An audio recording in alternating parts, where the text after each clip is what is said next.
Hello and welcome everybody. Appreciate you all joining us.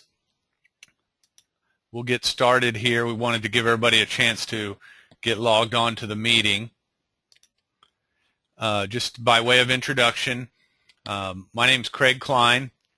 I'm the CEO of SalesNexus, and I'm joined by Austin Atwood, who is SalesNexus's marketing manager, and also Michael Halper, who is SalesScripter.com's CEO. Austin and Michael will be contributing to the webinar here as we get into it a little bit. And also, as a special guest, we have Stephen Knepp of Amerisys AR, who is a customer who's recently implemented a campaign like we're going to talk about today, and he's going to tell you a little bit about his experience. So he'll be joining us here in a few minutes. So let's get off to a fast start here. We've got a lot to cover. You can see here I tried to create a little outline of what we're going to try and get done today, and it's quite a lot. So just to make sure and highlight it all for you, we're going to talk a little bit about what it typically costs to generate a lead and make sure that we're all looking at it from the same perspective and sort of looking at the all-in costs. We're going to talk about the process of selling versus the process of buying, and then try to get sort of bottom line about what really is a lead from a salesperson's point of view, and how to engage and qualify sales leads affordably. And then we'll bring Steve Knepp in, and he'll tell us a little bit about his experience. We'll look at some other examples from other customers, and then we're really going to get nuts and bolts and talk about how you can create your own campaign to generate sales leads affordably. We're going to do a live example. So real quick, let me just be sure and point out, in the GoToWebinar panel that came up when you joined the meeting, you'll see where there's a section that says questions. You can hit the little plus sign and expand that, and you can type in your questions. So do that along the way, and if from time to time Austin may interrupt me and interject with a question that you type in there, we'll be trying to answer all of your questions as we go. But also, if you'll put in there the pain of the customer that your product or service addresses and who your typical customer is, we'll use you as the example in our live example. So if you'd like to see us create an email campaign for you right here today, be sure and put enough info in there in the questions for us, and we'll try and do that. Austin's going to pick one out for us to use. We're going to write the emails and look a little bit at how to build the email list. Then we're going to talk about making the calls. Once you've qualified a lead, how do you make sure you know what to say, what to ask, and how to handle those calls. So let's get started. First of all, let's just talk about the economics of things. When you really look at the cost of generating a lead, it can be very expensive. So even online techniques like pay-per-click might average something like $300 per lead. So you can see other numbers for cold calling, networking, trade shows, referrals. These are all estimates, just kind of based on our experience with lots of different customers. Your average is going to vary, but just to make sure we understand what we're talking about there, just think about it like this. From the standpoint of pay-per-click, you pay Google to run your ad, and you pay them when someone clicks on the ad in the search results. So that generates a visitor. So you're really you're paying for a visitor to your website. But that's not a lead, right? Because in most people's world, the visitor to the site has to read some things on your site, maybe watch some videos, whatever, and then eventually fill out some form to quote unquote convert.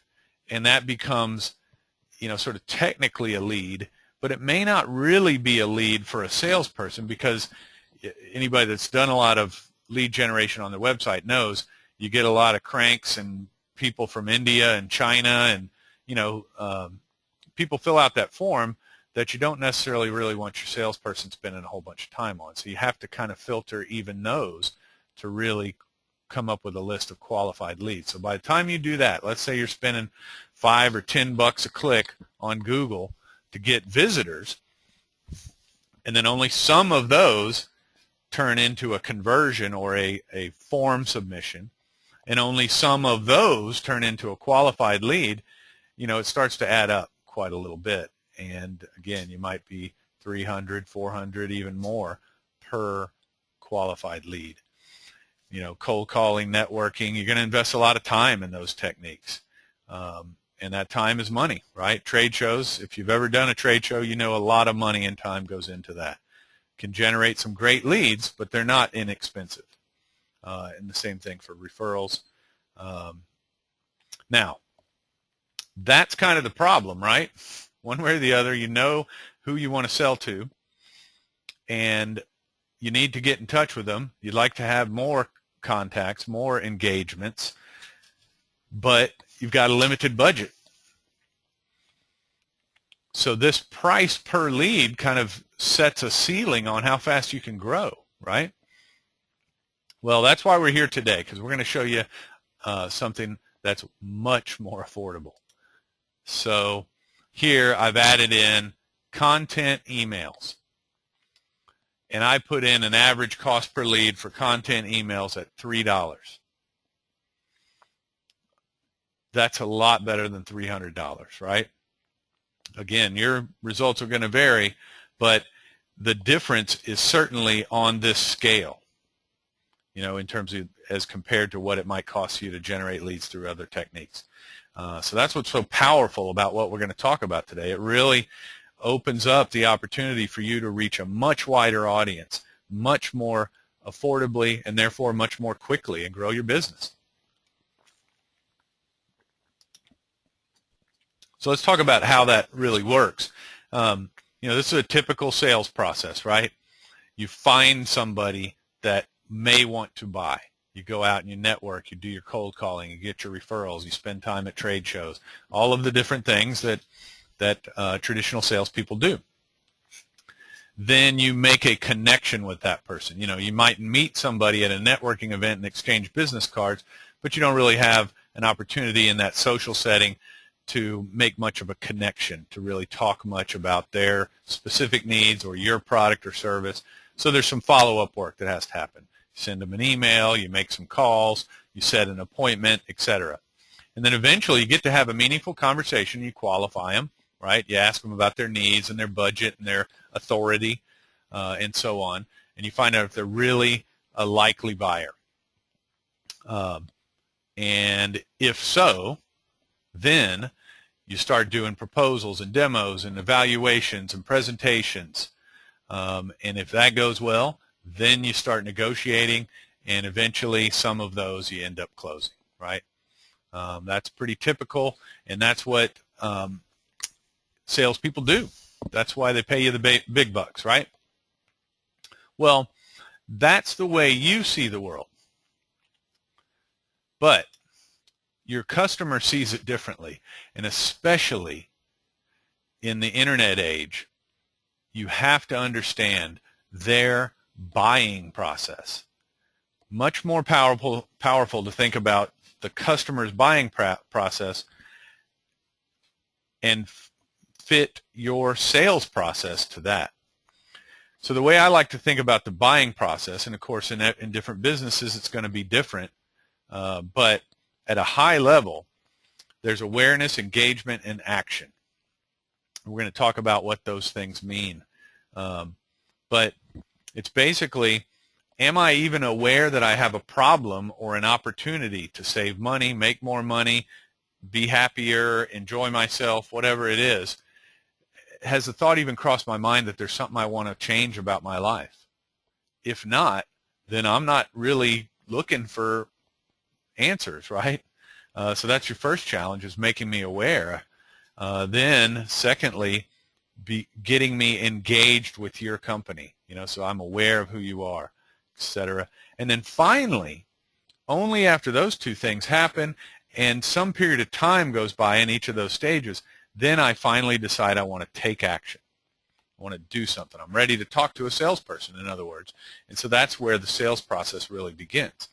So if you don't address these stages at the very top level of the funnel, then you're always going to be short of leads in your sales process. So awareness really means becoming aware that I might have a problem, or I might have an opportunity that I want to do something about. I'm really not looking for answers or solutions yet. I'm just thinking I might have a problem. Maybe my car's not running that well.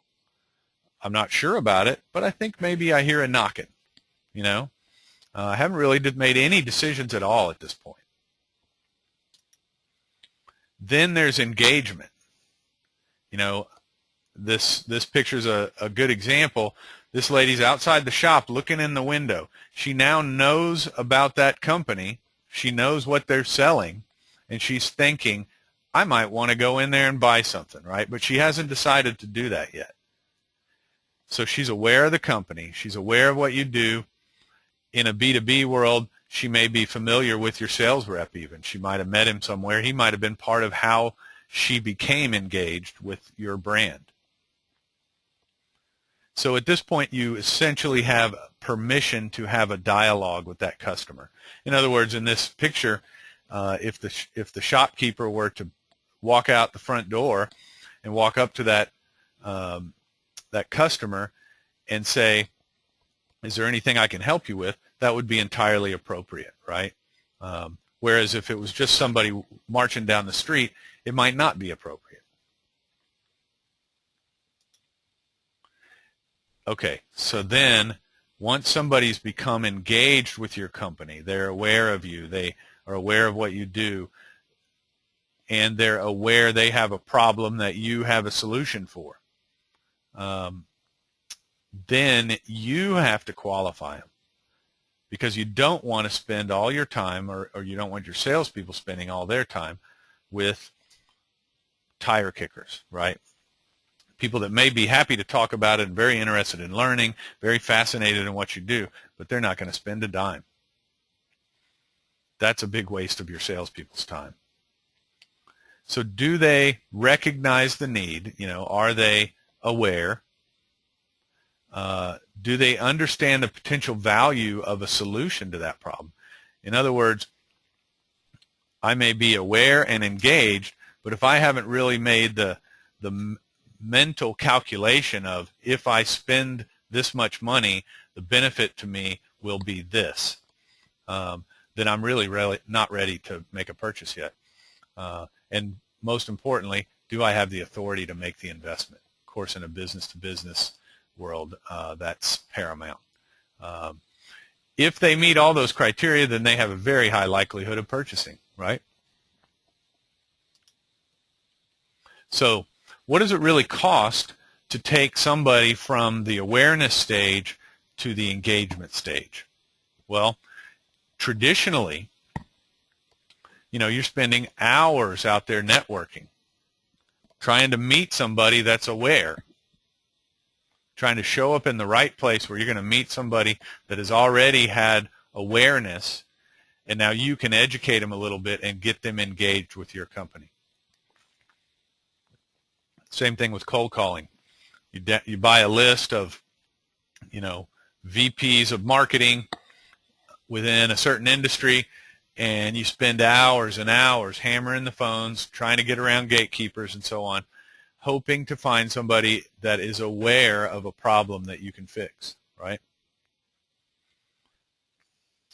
Or thousands spent on pay-per-click ads, banner ads, TV, radio, thousands, millions of dollars sometimes, right? Or months invested in search engine optimization and things like that. or there's expensive and time-consuming trade shows, all in the effort to sort of intersect with somebody that's already aware of a problem or opportunity, right? It's all very expensive. We all know that. And some of it can be quite time-consuming as well. Then, once you're engaged, you have to qualify. So in a B2B world, that's a lot of follow-up calls, right?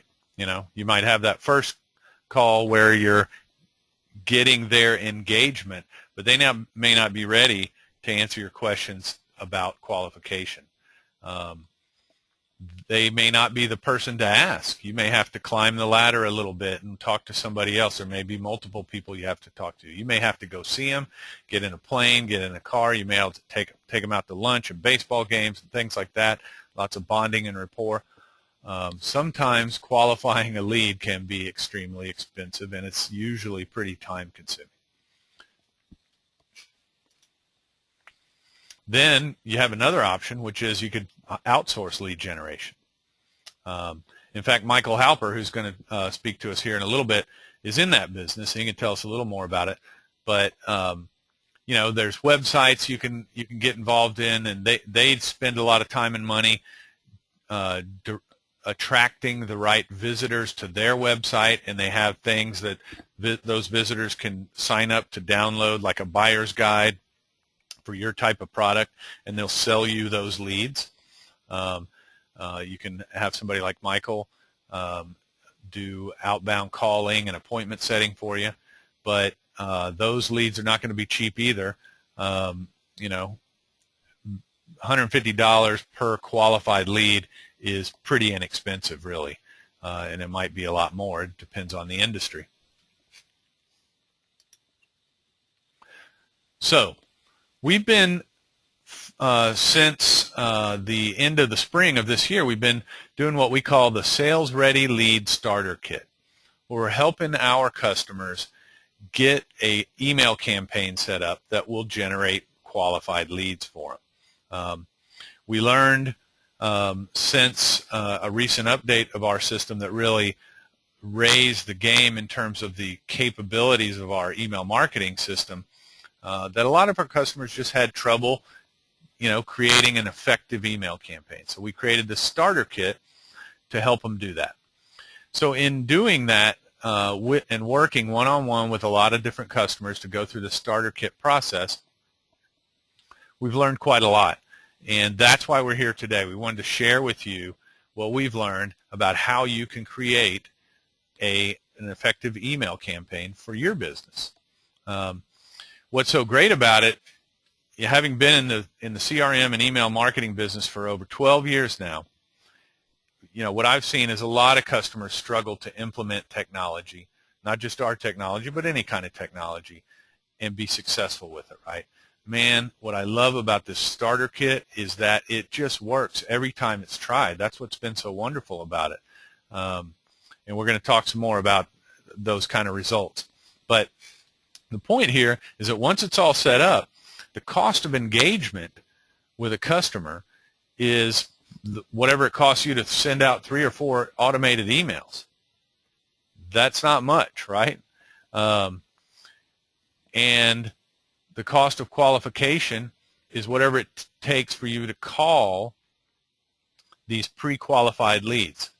So to be real clear, what we're talking about here is sending out emails that are not sales pitches, but they're just suggesting that the recipient take a look at some sort of content, an interesting article, a helpful video, something like that. And what we write the email so that if they click that link to read that article or watch that video, it essentially pre-qualifies them. So you take a list of 1,000 people, you send out these emails, you may only get 2 to 3% clicks, right? So you're going to end up with 10 or 20, 30 people that actually click and read out of 1,000. Doesn't seem like very much, but think about it this way. You have 2 choices. You can sit down and call 1,000 people, to try and find those 20 or 30 people that are really qualified. Or you can use this approach and call 20 or 30 people. And when you call those 20 or 30 people, you're going to end up having warm calls. They've already heard from you. They know who your company is. They already have begun to recognize you as a domain expert because of what you've sent them. They're much more qualified already. You know they have an interest. You know they have awareness and engagement by virtue of what they've already done with your email. So you're going to spend more of your sales time closing qualified prospects and a lot less time trying to find the qualified prospects. That's why it works so well. Okay, so let me unmute you here, Steve. And Steve, are you with us? I am. Okay, great. Well, I really appreciate you joining us. Let me just introduce you to everybody. We're joined by Stephen Knepp. Stephen is with AmeriAssist AR Solutions. They help customers collect on their past due receivables. So we helped Stephen, via our starter kit that I mentioned a minute ago, create a 4-email campaign and then get leads from LeadFerret.com, which we'll talk about in a little bit, and send them out to those leads. And Steve, I'll let you take it from there. Tell us how it's working out. Well, it's working terrifically. I do not actually collect money. I sell collection services on behalf of AmeriAssist. Right. And if you can imagine, it is not a topic that a lot of businesses like to talk about. I was in another industry for over 20 years, and the company unfortunately folded, and I looked at this as an opportunity to really provide for myself and my family in a way that I was accustomed to, and it's a tremendous industry to be involved in. The reality of it is a very, very, very cold market, and it's a typically long sales cycle. And the thing that I think, Craig, that I believe I shared this with you once before, is that when I pick up the phone and I call someone who either clicked or even opened my content, if I'm having trouble getting through the gatekeeper, it's very simple. I tell them, they say, what is this regarding? Oh, this is about an email exchange we've been having back and forth. Right. And it is so much simpler to get through the gatekeeper and get to the contact, the actual decision maker. Many of them indicate that they've clicked because they thought that the email was so simple yet very concise, and they don't have an immediate need, but they will in the future. But yesterday, one of the leads that I got from my initial campaign was a university in suburban Philadelphia who is sitting on between $2 to $3 million in uncollected student debt from undergrads and dropouts that their current agency is underperforming on. It's going to be a probably 2 to 3 call close because of the number of people that I have to actually get in front of. But the reality of it is that this is probably going to be a $60,000 sale for me. Wow. And this is a lead that I might have gotten to eventually, but as you said earlier, why should I be spending time calling 1,000 people to get to the 17 clicks as opposed to why don't I just get on the phone and call the 17 clicks? Right, right. Yeah, so let me jump to the next slide here. So there's one of the emails that we worked with Steve to create. And just a quick aside here for everybody else, Steve. Steve's got a really unique ability to create videos. So he went off and did this and created his own videos. And, you know, I don't know, Steve, if you want to get into the business of helping other people with this kind of stuff, but they're really great, just neat little animations and things. And you can see here, you know, sort of an example of one. Do you want to talk any about the video? Well, I was in the telecom industry for over 20 years, and I was senior management. I was a vice president, and I was doing a lot of sales. I've done sales basically all my life, and I knew I wasn't going to stay in telecom, and I had about almost a year-and-a-half hiatus until I decided what I wanted to do with the rest of my life. And I took classes on, I wasn't going to go to work for $35,000 in an entry-level job, competing against people half my age willing to work for that money. And the reality of it is I took courses in video production and editing, and it was something I always was interested in. I had some basic natural talent in. But the reality of it was I realized in that industry, too, that the entry-level jobs were not going to provide me with the six-figure income that I had become accustomed to. So long story short, I found the opportunity with Amerisys. It's meaningful, it's impactful, it changes a company's financial situation. So I decided to use these talents and abilities that I recently acquired to produce my own content and my own videos. And I might add, to anyone who thinks that they're creative with their own writing and emails, just check your ego at the door, because I always thought that I was a creative program, and Craig and his team proved to me that less is more, and that you don't want your emails to be sales pitchy. You want them to provide a reason for somebody to click a link to an external source and watch something. Right. And I can assure you that it gets results. Yeah. So well, if anyone would, sorry, go ahead. I was just going to say, if anybody wants to see the videos, they can go to Steve Knepp. You see my name on the screen. It's steveknepp.info. Click on the link to the videos, and you'll see the 4 videos that I created specifically for this campaign. Yeah, in fact, you know what we can do, Steve, is we'll put that link in the follow-up email that goes out to everybody that's on the webinar today, just so they can check that out. They're really great. I was really blown away by it, because really we typically wouldn't encourage anybody to go off and create videos, because that's, for most people, going to be a very time-consuming and expensive exercise. Steve just has some unique experience.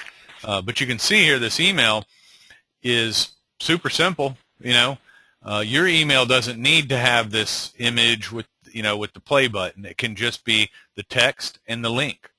And that's sort of the point here, is that this is simple. It really doesn't have to be complex. You don't need a bunch of people charging you $100 an hour to do a bunch of creative stuff for you in order to get this underway.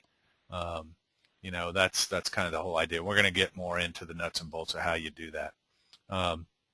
And I wanted to also jump here. So you can see here, Steve, I went in and I did a quick look at the clicks on your campaign, right? So just so everybody can see, Steve can go into his database and he can say, show me everybody that's clicked on my videos. And you can see here they're all clicking to look at these different Vimeo videos that he's created. And he can sort them and rank them by how many times they clicked. And, those are the hot prospects that he needs to call. It's really that simple. Yeah, now just ignore the guy who clicked, had 23 opens and 3 clicks, because he was just playing around and investigating. Yeah, that was you testing the whole thing. It was. Well, Steve, I really appreciate you, taking the time to share with everybody here. Any other comments before we move on? No, Craig, this is the first I've actually seen that, so if you can have someone on your staff teach me how to generate that report. I've actually been so busy talking to people that I have not really mastered the art of using SalesNexus, which really to become more efficient, I need to learn more about the actual interface and how it works. But I have far more activity now than I did 3 weeks ago, and I'm very grateful to SalesNexus for that. Well, we really appreciate it. We've learned a few things from you too, and like I say, everybody, I'll be sure and include the link to Steve's videos in the follow-up email. So, thanks a bunch, Steve. You're welcome. Thank you. So here's a couple other examples. Jim Brown is up in Calgary with Empower Solutions. They provide employee profiling tests and screening and things for people you may be considering hiring and so on. Jim's focus is auto dealers, the auto business.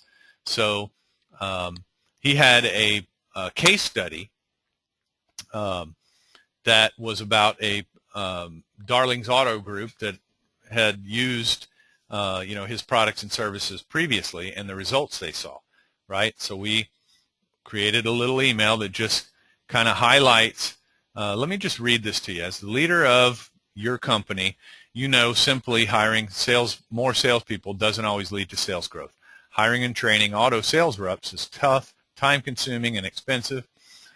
Darling's Auto Group of Brewer, Maine struggled with hiring, training, and managing sales reps. They discovered that the answers to sales improvement are often very counterintuitive. Click here to read the story of how Darling's Auto Group grew sales by $8 million and increased prospect close rate by 5%. So right there, the point of this whole thing is that if Jim's customer gets this email and clicks that link, Jim knows he wants to talk to that guy. That guy cares about hiring good salespeople and trying to grow revenue, right? And that's a perfect prospect for Jim. And of course, all this is coupled with us making sure we go and get the right list from LeadFerret.com. So you're sending it to the right people in the first place, and the emails just help you narrow the list down to the people that are really qualified right now. Another example, Community Coffee. Some of you in the South and the Southeast may be familiar with Community. They're really big in Louisiana, New Orleans, and all throughout the Southeast. And they're using this technique for their office coffee service. So does the coffee you serve at the office matter? Does it matter? Does it make the right impression on visitors and customers? What about employees? What about job applicants? And then it talks about an article in the Baltimore Business Journal. So this isn't even something that Community Coffee wrote. It's just an article that is out there in the public domain. If somebody wants to read that, that tells these guys that that's somebody they might want to talk to about their office coffee service.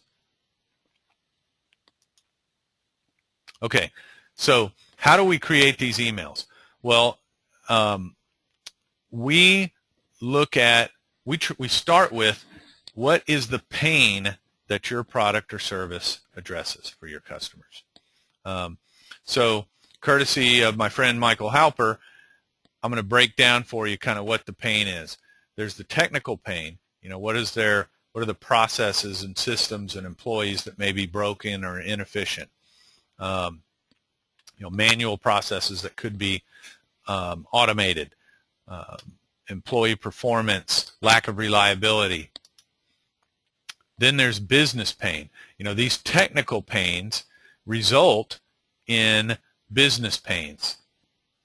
Low revenue, market share, low close rate, high cost of goods sold, high labor costs, poor delivery of services. Those are all pains that directly relate to the health of the business. Then there's personal pain.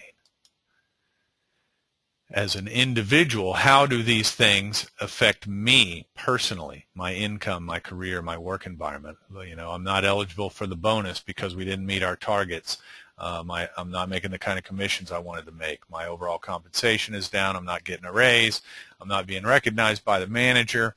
I got passed over for a promotion. I'm working too hard. I don't get to spend enough time with my family and friends. All of those things are personal pains.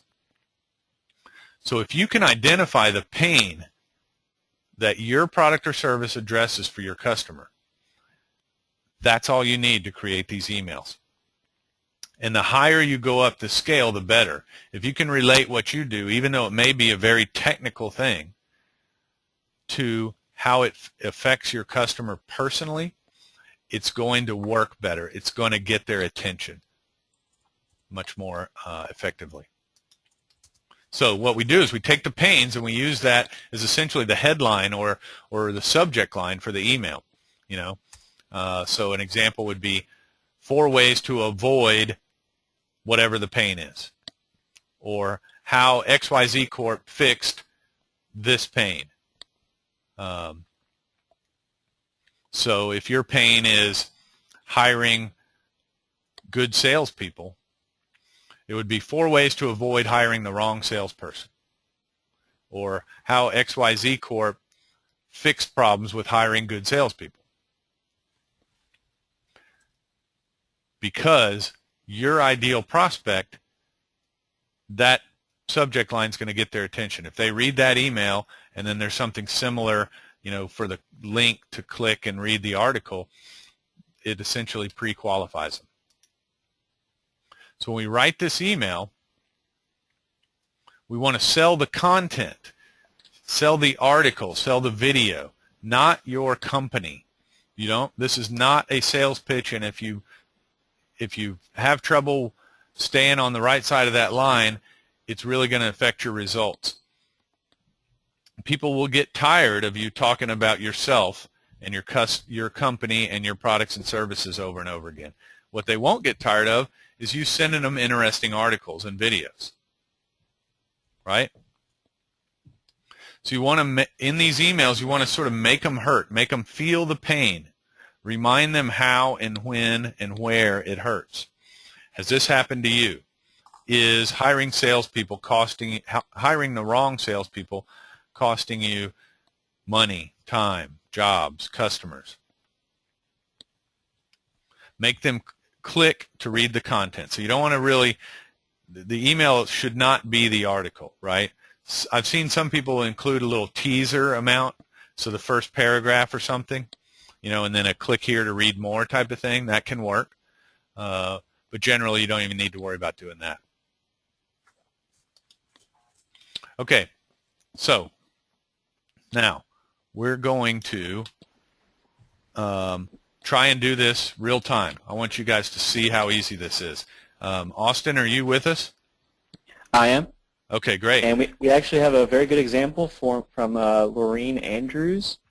And her company, they sell a virtual computer lab for software companies that conduct training. And so just the pain is maintaining and supporting those labs. Virtual computer lab for training. Right. Okay. All right. Well, that's a good one because it's not really, a easy product that we've all experienced before. It's kind of new and innovative. So let's try it out. Let me make sure, Austin, that I got the name right. Is it Vereen Andrews? Laureen. Laureen. Okay. Yeah. And she told me that they usually target software companies as well, so that kind of narrows it down a little bit. Yep, that's good. Great. Okay, well, thank you. All right, so what I'm going to do, this is all you guys have to do this for yourself. You don't need expensive consultants to do this. It's really simple. All you do is identify those pains, just like Austin just shared with us from Laureen, and I'm going to go to Google. Let's see how I get, there we go. I'm going to go to, sorry, I'm trying to get to the right site. Okay, so I'm just going to go to Google, and I'm going to do a search. I'm going to type in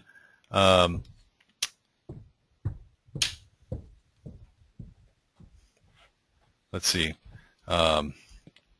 software training costs.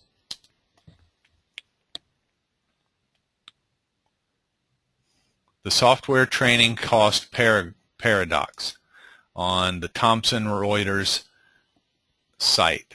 Let's see what that looks like. And I've not prepared for this at all. We're doing this for real live here, so we may have to look around a little bit, but I just want you guys to see it really shouldn't be that tough. Yeah,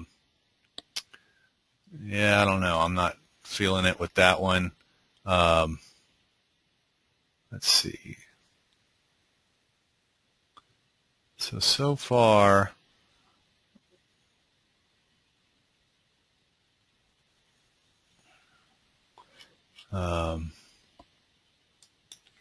let's add here, reduce software training costs. And just so I can explain how I typically do this, you know, what I'm doing is I'm kind of scanning through these, and one of the things I'm looking for is articles that are on, you know, news sites, brands that your customers will recognize and appreciate, and it'll sort of add to your brand. So, you know, Forbes or Inc. or Entrepreneur.com or some educational site, something like that. That can be really good.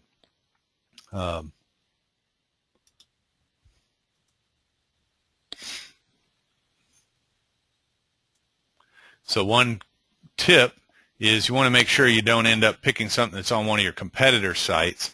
And since I haven't had a chance to talk with Laureen, I don't really know if these guys are a competitor or not. They may be, but you want to avoid that, obviously. But this could work, right? This is the kind of article that might work. You know, so I would write an email pointing to this article. Let me try one more thing.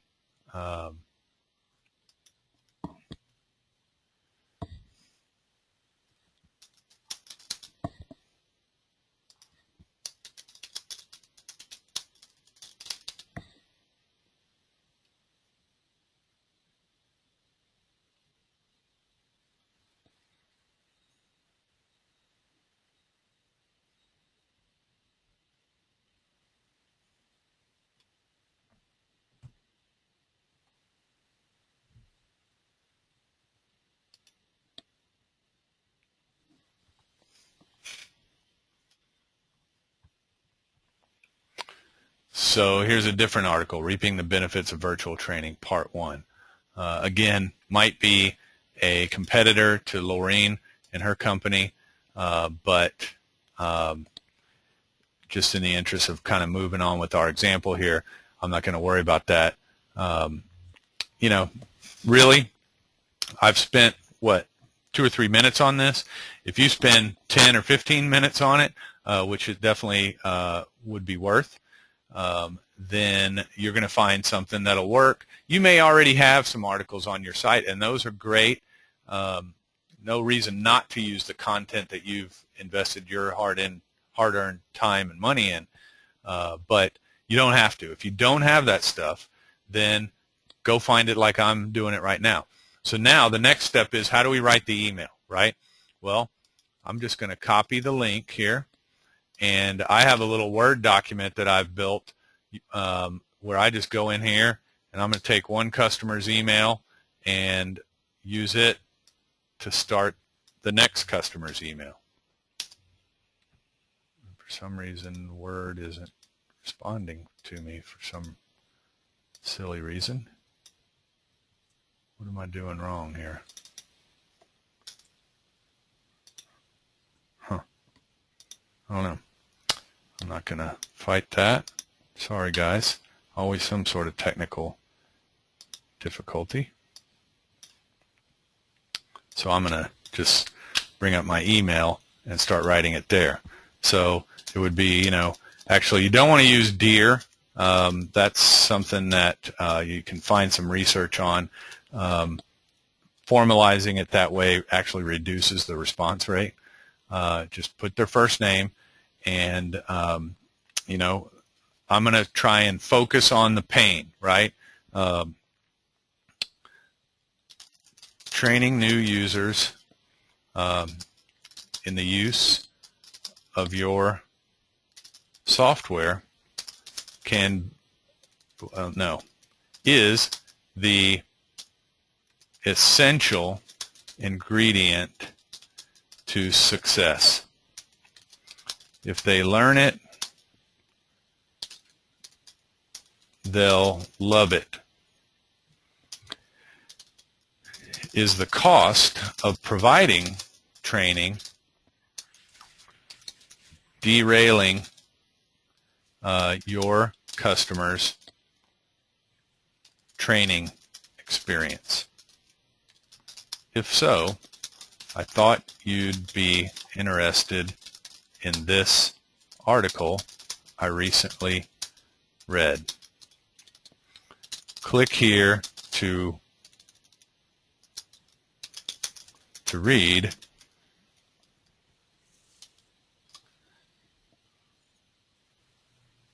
how to reduce training costs.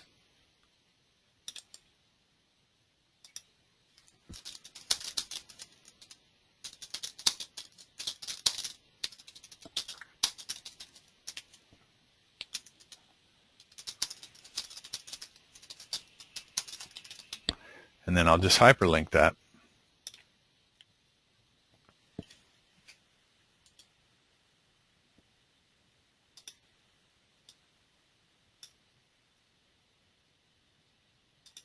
There we go.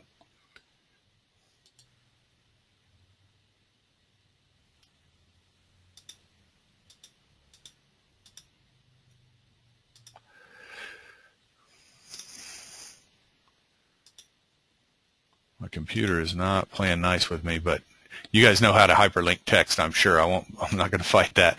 But you see the idea, right? This is simple. It doesn't have to be some brilliantly written email. I did that totally off the top of my head. Now, I've done this a few times before, and it's getting kind of easy for me, but I still have some things to learn. But you know your market. You know your market and your customers better than I do, and you know how to speak to them. So just do it. You know, that's all you have to do. Speak to them naturally. Don't get caught up on trying to be a brilliant copywriter. It's not what they're looking for. They just want something they can pull up on their smartphone and get interested in and click a link and get some education, right? That's all. It's that simple.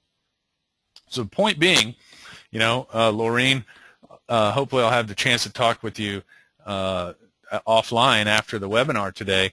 I'd love to hear what you think. Would this be an effective email? You know, the idea, guys, is keep it simple.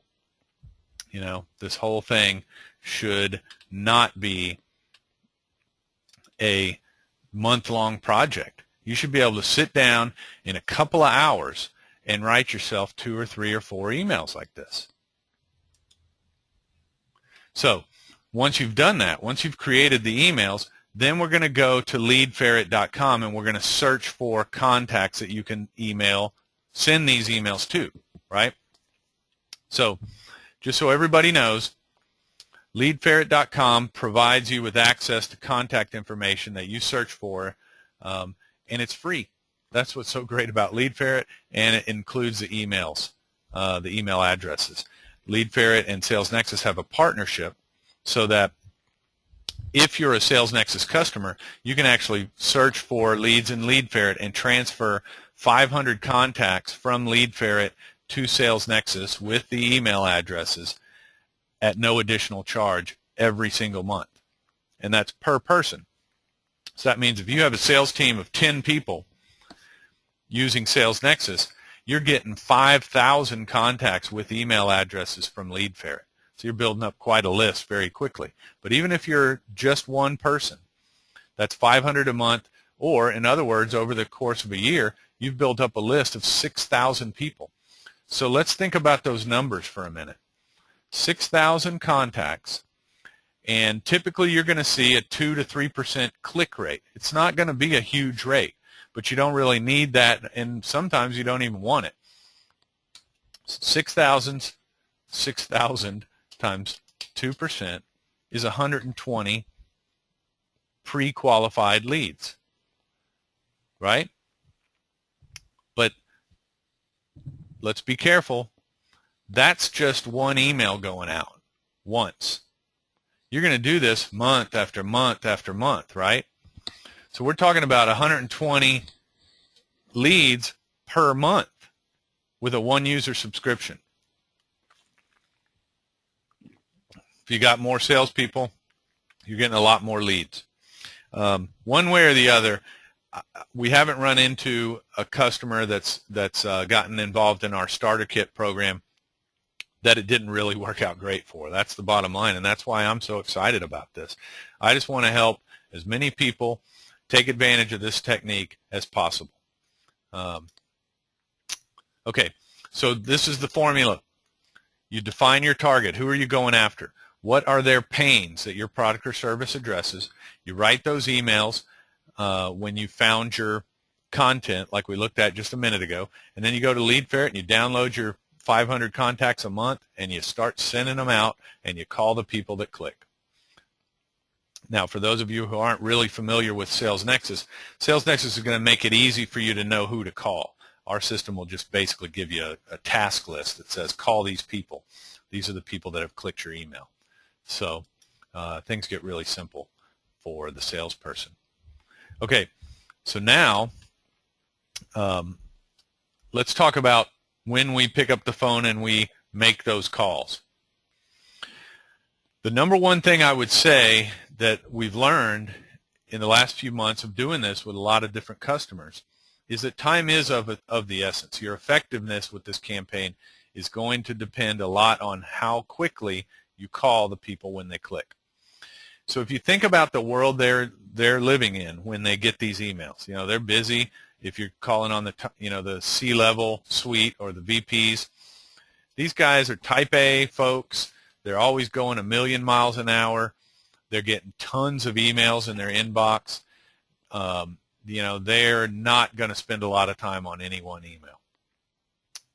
If one of those guys gets your email and in his inbox he sees your subject line and it gets his attention and he opens it up and reads the email, and then he likes what he reads and he wants to read the article or watch the video, and he clicks the link, at that point this guy has a problem or opportunity that I can help him with. He wouldn't have invested all of that time so far to get to the click, right? But on the flip side of that, he at that moment knows your company, right? He's read your email. He's read the article. His mind is focused on that subject. If you call him in the next few hours, you will still be top of mind. You can say to him, I was calling because I noticed that you took a look at the article I emailed you about earlier today. And he's already going to know what you're talking about and who you are. And immediately all of that, I'm trying to get off the phone with the salesperson, energy just dissipates in the call, right? So as you see there, reference the content that they viewed. It works great. What I would say is if you can, call them within 4 to 6 hours of that click. Same day is best. Worst case scenario, set yourself up, block off a little time every morning. We're just going to sit down and go through the clicks from the previous day. So you'll still get a pretty good connection rate at that point. But if you let more than 24 hours go by, the odds are that they won't even remember who you are at that point. You may be able to ring a bell for them and help them remember, but you can be a lot more effective if you do it quickly. And then be prepared. Know what you're going to say when you get a gatekeeper. Steve had a great example earlier about how he's taken advantage of this email exchange concept. I think that's a great idea. Be prepared to leave an effective voicemail. Don't ignore that, and then when you get their voicemail, stumble and step on yourself and be unsure of yourself. And know what to ask. When you get that decision maker on the phone, you got to be ready to qualify them. So know what you're going to ask them up front. A lot of times people aren't sure about that, and that's why I'm glad that we have Michael Halper here to tell us about how Sales Scripter can help you know what to say and what to ask. So, Michael, are you there?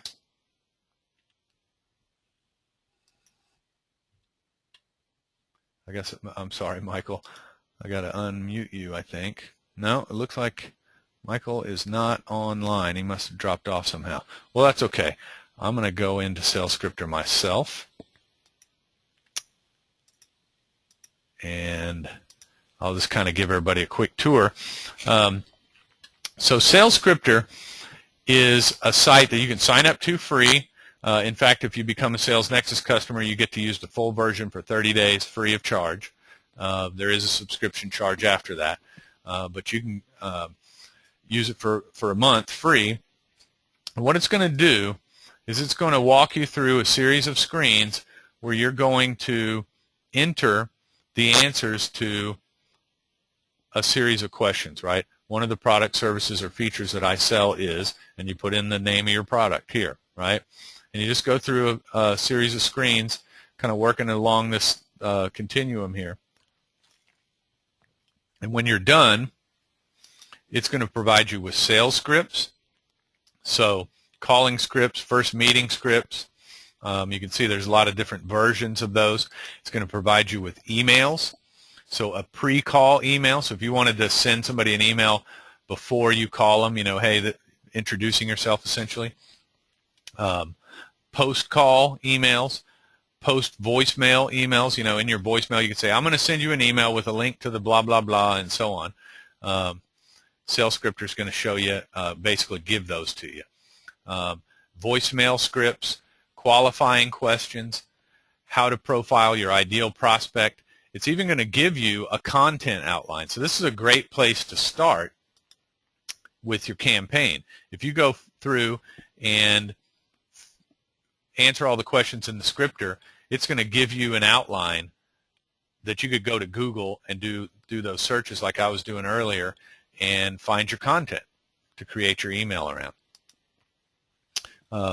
Also, Michael's just updated the site so that even if you don't have the time to go through and input all the answers to the questions that the scripter will ask you, you can go in here and it's going to give you your sales scripts, your voicemail scripts, your email scripts, all pre-written, and the only thing you got to do is fill in where you'll see the little blanks where you have to put in your product name. So you can jump right in there and really take advantage of this. So definitely take advantage of the sales scripter, because remember what we're doing here. We're taking a big list of people and we're using email to narrow it down to the most highly qualified so that you can focus your time on those most highly qualified. So in a way, there's less room for error in that sales call, right? Because you already know you're talking to the best prospect. You want to make sure you do your best. So the sales scripter can help you do that. Okay, well, I know we've gone over the hour here, so I want to keep us moving. And I appreciate everybody sticking with us. So our Sales Ready Lead Starter Kit, just to describe what's involved in that. Again, you can do this yourself, and that's the point of today's webinar. And also, I think I actually forgot to bring this up in the beginning. In a few minutes, I'm going to tell you how to join us next Friday. We're going to do a Google Hangout, and we're basically going to have a workshop. And we're just going to say, bring it on. You come, you tell us what you've tried so far, where you are in writing your emails, and we're just going to spend an hour and a half trying to help you get your campaign ready. So that'll be next Friday, the 27th at 11 a.m. Eastern. Let's see, that's going to be 8 a.m. Pacific on the 27th, Friday of September. So join us for that. I'll show you in a minute how to get into that call, that Google Hangout. So we want you to be able to do this yourself. However, if you want some help, our Sales Ready Lead Starter Kit, you get the 30-day Sales Scripter subscription. You get a 30 to 45-minute email campaign consultation where somebody on our team is going to get with you, and we're going to brainstorm, and we're going to do these Google searches, and we're going to talk about pain, and we're going to identify that content. And then we're going to write 3 emails for you that link to this content that we've identified. We're going to help you download your first 500 contacts from LeadFerret and start your campaign.